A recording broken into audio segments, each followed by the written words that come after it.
मेरा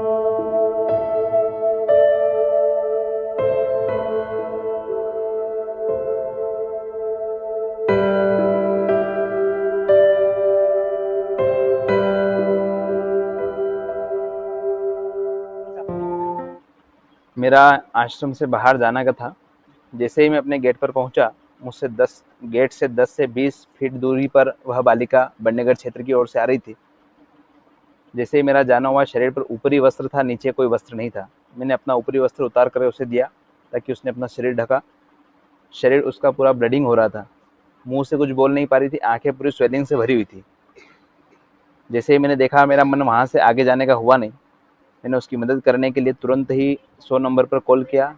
2-3 बार वहां से कॉल कटा, कोई व्यवस्था नहीं बन पाई। फिर तत्पश्चात हमने वापस पुनः महाकाल थाने में, जो हमारे कुछ लोग हैं, वहाँ उन्हें कॉल किया, उनसे फिर नंबर लिए सब, फिर महाकाल थाने में रिपोर्ट दर्ज कराई। फिर 100 नंबर पे पुनः रिटर्न कॉल किया। पश्चात पुनः करीब 20 से 25 मिनट में गाड़ी आई। जब तक वह बालिका मुंह से कुछ नहीं बोल पा रही थी, बोल तो रही थी लेकिन उसकी भाषा में समझ में नहीं आ रही थी। हमने कई बार उससे पूछने की चेष्टा करी कि भाई तुम्हारे माता पिता कौन है, कहाँ से आई हो, क्या नाम है तुम्हारा। हमने उससे ये भी कहा कि तुम यहाँ सुरक्षित हो, किसी प्रकार का कोई आपको डर नहीं है, अब आपका कोई बाल भी वाका यहाँ नहीं कर पाएगा। यदि आप अपना मोबाइल नंबर या माता पिता का मोबाइल नंबर कोई जानती हो तो आप यहाँ बिल्कुल निसंकोच होकर के नंबर बता सकती हो, किसी प्रकार का डर आपको नहीं है। लेकिन बालिका फिर भी भयभीत थी। जब 10-20 मिनट वह मेरे पास रही तो उसे मेरा विश्वास हुआ। जब भी कोई नया व्यक्ति गाड़ी के पास आता मेरी, तो वह बालिका उनसे बहुत भयभीत होकर के मेरी छाया में छिपने का प्रयास कर रही थी। जैसे ही पुलिस प्रशासन का आना हुआ, प्रशासन ने उसकी मदद करके उसे अपने वाहन में बिठा करके वो लोग जो है यहाँ से चरक हॉस्पिटल उसे ले गए। अच्छा, आपको कहीं लगा कि वो जो है लड़की लड़की जो है उसके साथ मारपीट भी हुई है शायद? आके आपने बताया सूजन की है। आंखें पूरी स्वेलिंग से भरी हुई थी। मारपीट का तो मैंने उसको शरीर के ऊपर किसी प्रकार कोई दाग भी नहीं देखा, और ना मैंने शरीर के ऊपर कोई दृष्टि डाली।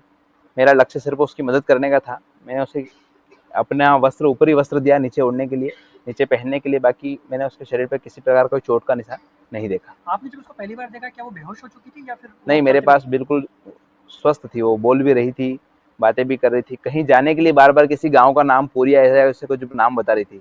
मैं समझ नहीं पा रहा था उसकी भाषा में कि वो किस क्षेत्र का नाम बता रही है। अच्छा, वो जब वो यहाँ इधर सामने से आती हुई दिखी, तो आपको लगा कि वो मदद मांग रही है इसलिए आप आगे आए हैं, या फिर वो अर्धनग्न दिखी इसलिए आप उसको मतलब मदद के लिए आगे आए? इसीलिए मैं आगे आया।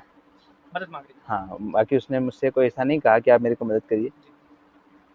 मैंने उसे कुछ पैसे, नकदी पैसे 100-50 रुपये भी दिए हाथ में। और फिर जो मुझे ऐसा लगा कि यह कहीं से है और भयभीत है। फिर मैंने पुलिस प्रशासन से उसकी लाइन ली। जी।